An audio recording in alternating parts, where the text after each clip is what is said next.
गुफ्तगू का सिलसिला मज़ार-ए-कायद पर आज के दिन अल्ताफ हुसैन के जिक्र से करूं या उस खौफ और शिकस्त से करूं कि जो इस वक्त कुछ लोगों के चेहरों पर वाज़े तौर पर नजर आ रही है। मगर आइए खबर के सिलसिले का आगाज करते हैं इंतहाई अहम नुक्ते से। कल हमने आपको एक ब्रेकिंग न्यूज दी थी। पाकिस्तान के टीवी चैनल्स ने और बड़े बड़े वीलॉगर्स ने इस सारे मामलात का डिस्कशन नहीं किया था, लेकिन मैंने आपको खबर दी थी कि यह वो एक बड़ी इनकलाबी मूवमेंट हुई है कि जिसे समझने की जरूरत है। बिलावल भुट्टो जरदारी अपनी वालदा के दुश्मन, लेकिन अपने नाना के टैलेंटेड कजन, इंटेलिजेंट कजन के घर क्यों गए। अब मैं आपको जरा सिलसिले की एक नई कहानी बता रहा हूं, इसमें जुल्फिकार जूनियर और फातिमा भुट्टो की एंट्री हुई है। मैं आपको यह बात बताने वाला हूं, अब जरा गौर से मेरी बात को सुनिए। हुआ यह था कि मैंने आपको बताया था कि मुमताज भुट्टो टैलेंटेड कजन कहलाते थे जुल्फिकार अली भुट्टो के, जो उनके साथ रहे, सिंध के वजीर आला रहे, और फिर उन्होंने जो कुछ किया, जो सितम जरीफियां की, वो सब आपके सामने मौजूद है कि जिसके बाद मशहूर शेर लिखा गया था कि उर्दू का जनाजा है जरा धूम से निकले। लेकिन उसके बाद हुआ क्या, जब मोहतरमा बेनजीर भुट्टो साहिबा आई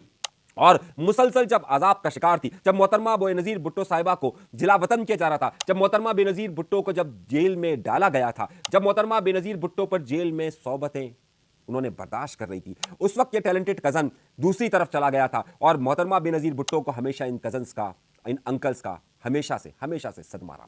लेकिन हुआ यह कि इस मुमताज भुट्टो का 4.5 साल पहले इंतकाल हुआ था और 4.5 साल में कई बार जुल्फिकार जूनियर से पहले यानी कि बिलावल भुट्टो जरदारी कई बार लाड़काना गए, वहां से इलेक्शन भी लड़े, लेकिन उनके घर ताजियत के लिए नहीं गए, मगर कल ताजियत पर गए थे जिसकी तस्वीरें मैंने चलाई थी। अब इसमें बड़ी अहम बात है, ये गए क्यों, अपनी मां के दुश्मन के घर पर क्यों गए, इसकी सबसे बड़ी वजह सामने आई है और यह वजह किसी और ने नहीं बताई है, बल्कि इस वक्त उनके खिलाफ जो एक पार्टी बन रही है, जो कि बना रहे हैं जुल्फिकार जूनियर, जो कि बना रही है फातिमा भुट्टो, मुर्तजा भुट्टो का खून, यानी कि खालिसतन खून जुल्फिकार अली भुट्टो का। वो जब पार्टी बनाने की तरफ जा रहे हैं तो आज फातिमा भुट्टो ने अपने फेसबुक अकाउंट पर एक चीज लिखी है। उन्होंने कहा कि नवाब ऑफ कालाबाग गए अपने किसानों के पास और कहा तुमने जुल्फिकार अली भुट्टो में क्या देखा है कि तुम सब उसको वोट देते हो, उसकी सपोर्ट में आ रहे हो। नवाब ऑफ कालाबाग से उस वक्त के किसानों ने, मजदूरों ने, किसान ने कहा कि नवाब साहब अगर आप नाराज ना हो तो आपसे एक बात कहें। उन्होंने कहा हाँ बिल्कुल कहें। उन्होंने कहा नवाब साहब आप इतने अरसे से हुक्मरान हैं, क्या आप कभी हमारे पास मिलने के लिए आए? उन्होंने कहा नहीं, मैं पहली बार आपसे मिलने आया हूं। तो उन्होंने कहा कि जुल्फिकार अली भुट्टो ही है कि जिसकी वजह से आज आप हमसे मिलने के लिए आए हैं। फातिमा भुट्टो ने यह वाज़े तौर पर इशारा दिया है, फातिमा भुट्टो के फेसबुक अकाउंट से लेकर ट्विटर अकाउंट ने यह वाज़े तौर पर इशारा दिया है कि जो बिलावल भुट्टो की मुलाकात हुई है अमीर बख्श भुट्टो से, यानी कि मुमताज भुट्टो के बेटे से, जो ताजियत के लिए गए, वो इसीलिए गए कि उनको इस बात का खौफ है कि अब जुल्फिकार जूनियर और फातिमा भुट्टो आ रहे हैं। यही वो खौफ आगे की तरफ बढ़ रहा है और अब बिलावल भुट्टो अपने उन तमाम दुश्मनों से और अपनी मां के दुश्मनों से भी राब्ता करने की कोशिश कर रहे हैं कि जनाब, जब ये बात मैंने रात को पाकिस्तान पीपल्स पार्टी के एक रहनुमा से पूछी ये क्या चक्कर है, तो उन्होंने मुझे कहा कि जब बीबी ने जिन लोगों को अपनी मौत का जिम्मेदार करार दिया था, उनकी शहादत के फौरी बाद अगर उसी को ही नायब सदर बना दिया जाता है तो इस वाक्य पर भी तुम ताज्जुब मत करो। जब कत्ल के जिम्मेदारों के साथ बैठा जा सकता है तो जिन्होंने सोबतों के वक्त, मुश्किल वक्त के वक्त साथ नहीं दिया, उनको भी भुला दिया जाएगा। ये बड़ी अहम बात मुझे पाकिस्तान पीपल्स पार्टी के एक रहनुमा ने, सीनियर रहनुमा ने मुझे कही है।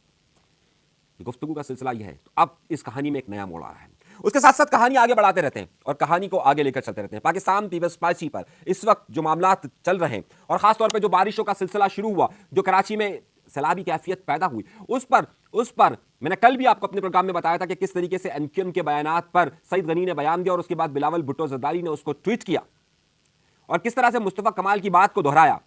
अब यह फड्डा बढ़ गया। आज मज़ार-ए-कायद पर हाजिरी दी गई, सिंध काबीना वहां पर पहुंची। उस काबीना के इजलासों में क्या हुआ वो एक अलग बात बताता हूं, उस काबीना में क्या कौन कौन लोग आए वो बाद में बताऊंगा आपको।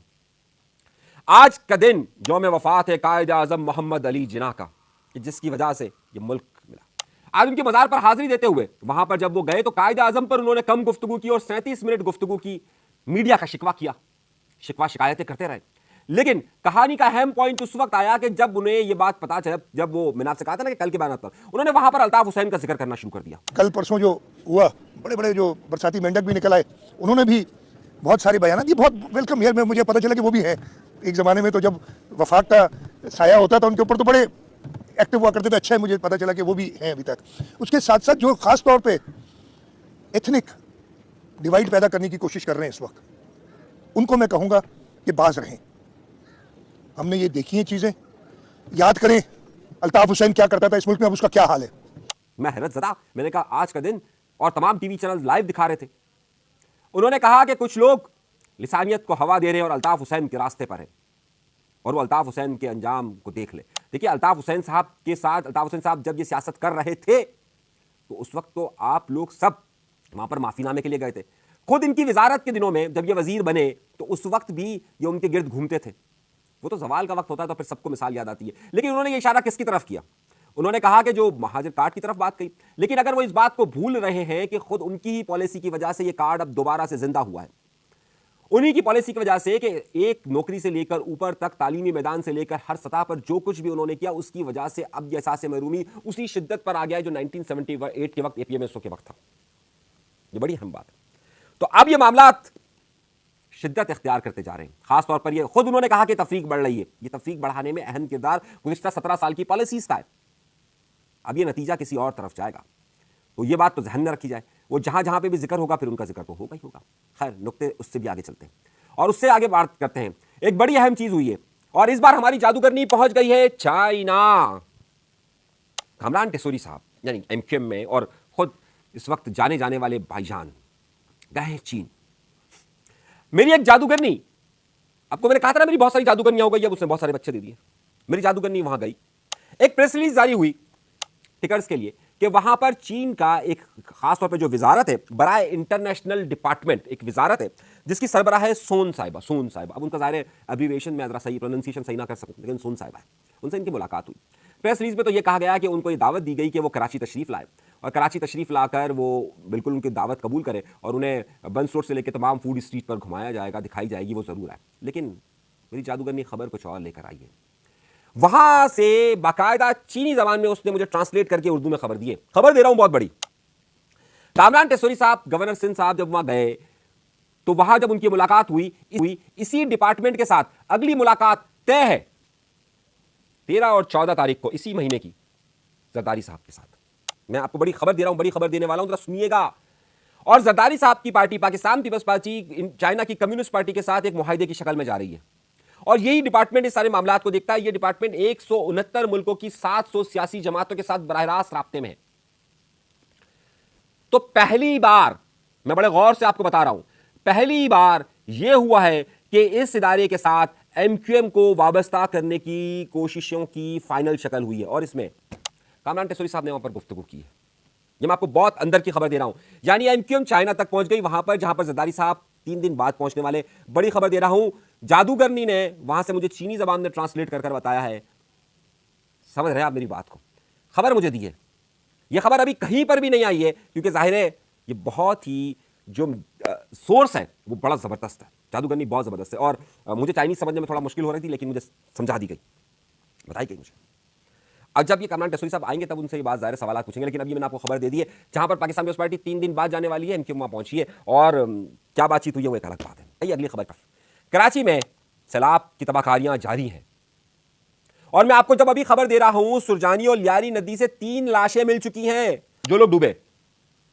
अब ये लाशों का सिलसिला बढ़ रहा है तो वजीर आला सिंध कहता है कि आप ऐसी खबरें क्यों चलाते हो जब आपकी नाकामी, आपकी करप्शन, आपकी नाहलियत हमें खबर चलाने पर मजबूर करती है। डरते नहीं हम। आप जो धमकियां आजकल लगा रहे हैं मीडिया को कि मीडिया वाले यूं और मीडिया वाले सही तौर पर काम नहीं कर रहे हैं, जो होगा वो दिखाएंगे। लाशें होगी तो नहीं दिखाएंगे, सादी टाउन में पानी आएगा तो नहीं दिखाएंगे, शाहराह भुट्टो डूबेगा तो नहीं दिखाएंगे। और जहांगीर से तो आपकी पता नहीं क्या दुश्मनी है। पूछे कौन जहांगीर? आप मुझसे पूछे कौन जहांगीर? वही जहांगीर जो बादशाह था। इंडिया को वहां पर नफरत है औरंगजेब से, यहां पर जहांगीर से नफरत है। बोला जहांगीर से क्यों नफरत है? बोला जहांगीर रोड से पता नहीं क्या दुश्मनी है, ऐसा नकारा बनाया जाता है। हर बार ये मुर्तजा वहाब दावे करता है, सिंध हुकूमत दावे करती है और फिर हर बारिश के अंदर डूब जाता है। जाके जहांगीर रोड को देख लीजिए। आपको लगता है जिस तरीके से हिंदुओं को वहां पर नफरत है औरंगजेब से, यहां पर इनको नफरत है जहांगीर से। देखिए जहांगीर रोड का क्या हाल है। एक और बड़ी खबर दे रहा हूं। यह बातें कही जा रही थी कि के इलेक्ट्रिक को कोई चाइनीज कंपनी खरीद रही है। मेरे पास एक बहुत अहम नोटिस आया है, जिसके मुताबिक शिंगाई इलेक्ट्रिक ने, चाइनीज कंपनी ने बाकायदा स्टॉक एक्सचेंज को खत लिखा है कि मेरे भाई जो 67.40% शेयर हम ले रहे थे, हम नहीं ले रहे, हम इस मुआहिदे से पीछे हट गए हैं। खबर दे रहा हूं मैं आपको, और बिल्कुल 100% खबर दुरुस्त दे रहा हूं। ये बात बता रहा हूं। भारत हर जगह से पाकिस्तान से टाकरे से भाग रहा है। कि कहीं आमना सामना ना हो जाए, और वो हर मैदान से भाग रहा है। उसी की ख्वाहिश थी एशियन चैंपियंस ट्रॉफी। पाकिस्तान और इंडिया का मैच 14 तारीख को है। आज तारीख 11, जुमेरात का दिन, 12 जुमा, 13 हफ्ता, 14 इतवार को यह मैच होना है। लेकिन वहां पर जाकर दरख्वास्तें दी जा रही है कि मैच रुकवाया जाए, रुकवाया जाए, रुकवाया जाए। वहां की अदालत ने कह दिया मैच तो होगा, टाकरा तो होगा। तो यह मैच तो हो रहा है। लेकिन जो दूसरा मैच है कतर का और इजराइल का, यह बड़ा अहम है। आपको याद होगा कि मैंने आपसे कहा था कि कतर और इजराइल के जब इजराइल ईरान पर हमले कर रहा था, जब इजराइल लेबनान पर हमले कर रहा था, जब इजराइल गजा के मासूम बच्चों को बारूद के ढेर के अंदर दबा रहा था, उनकी सिसकियों राहों को भी नहीं आने दे रहा था, और उस वक्त जब ये अरब ममालिक खामोश रहे, तो मैं कह रहा था कि मत खामोश रहो, ये आग किसी की भी नहीं है, आपकी तरफ भी आएगी। और जब ईरान पर हमले हुए थे और जब ईरान ने कतर पर अमेरिकी बेसिस पर हमला किया था, तो उस वक्त भी तमाम अरब ममालिक को ईरान के साथ, गजा के साथ खड़ा होना चाहिए था, लेकिन नहीं हुए। मैंने आपसे कहा था कि इनका मंसूबा ही इजराइल का ग्रेटर इजराइल है, और उसने कतर पर हमला कर दिया। 4 दिन से मजम्मतों का सिलसिला जारी है। कतर वो जगह जहां पर अमेरिका का इस खत्ते का सबसे बड़ा फौजी अड्डा मौजूद है, वहां पर हमला हो गया। और सब अब एक ताजियत कर रहे हैं या अयादत कर रहे हैं, लेकिन एहतजाज नहीं कर रहे हैं, एहतजाज नहीं कर रहे हैं, और ना ही मज़ाहिमत कर रहे हैं। वहां पर बार बार नेतन्याहू पाकिस्तान का भी नाम इस्तेमाल कर रहा है, और पाकिस्तान के नाम के साथ कह रहा है कि जिस तरीके से उसामा बिन लादेन को अगर अमेरिका ने वहां जाकर मारा था, तो हम भी जाकर वहां पर मारेंगे। तो क्या ये पाकिस्तान भी आएगा? तो अभी से अगर पाकिस्तान ने ये तमाम कोशिशें ना की और तमाम अरब ममालिक और मुस्लिम ममालिक एक ना हुए, तो इंडिया के साथ मिलकर इजराइल ये काम भी करेगा।